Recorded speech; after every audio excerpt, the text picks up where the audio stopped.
দিনভর ল্যাপটপ আর কম্পিউটারে কাজ, আর কাজ শেষ হতেই মোবাইলে সিনেমা বা ওয়েব সিরিজ দেখার ধুম। আচ্ছা, একটা কথা বলুন তো, আমাদের চোখের ওপর যে পরিমাণ অত্যাচার রোজ চলছে, তার বদলে চোখটাকে একটু আরাম দেওয়া কি আমাদের দায়িত্ব নয়? এখনকার দিনে আমাদের জীবনটা কিন্তু পুরোপুরি ডিজিটাল পর্দা সর্বস্ব হয়ে গেছে। সকালে ঘুম থেকে উঠে চোখ খুলেই প্রথম হাত যায় স্মার্টফোনে, তারপর সারাদিন অফিসের কম্পিউটার বা ল্যাপটপে চোখ রাখা, বাড়ি ফিরে আবার টিভি চালানো, আর রাতে ঘুমানোর আগে অন্ধকার ঘরে মোবাইল দেখতে দেখতে চোখ বোঝা।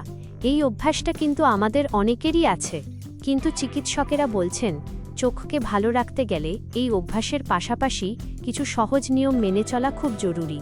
চলুন জেনে নেওয়া যাক চোখের ডাক্তাররা ঠিক কী পরামর্শ দিচ্ছেন। 1.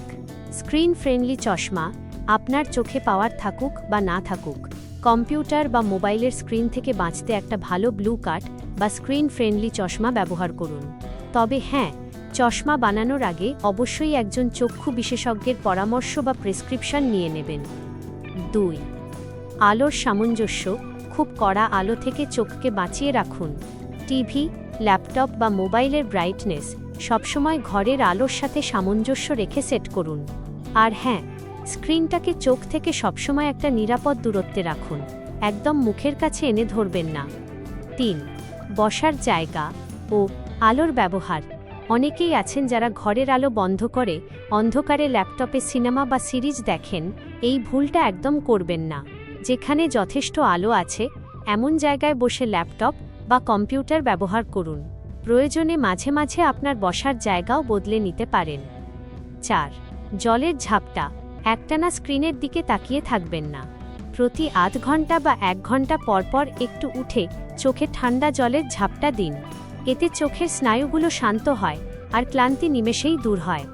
5. চোখের সহজ ব্যায়াম। চোখ সুস্থ রাখতে কাজের ফাঁকেই ছোটখাটো কিছু ব্যায়াম করে নিতে পারেন। যেমন চোখ বন্ধ করে চোখের পাতার ওপর হালকা হাত রেখে ঘড়ির কাঁটার দিকে ক্লকওয়াইজ এবং ঘড়ির কাঁটার উল্টো দিকে অ্যান্টি ক্লকওয়াইজ আলতো করে ঘোরান। দেখবেন চোখ কতখানি আরাম পাচ্ছে। তাহলে আর দেরি কেন?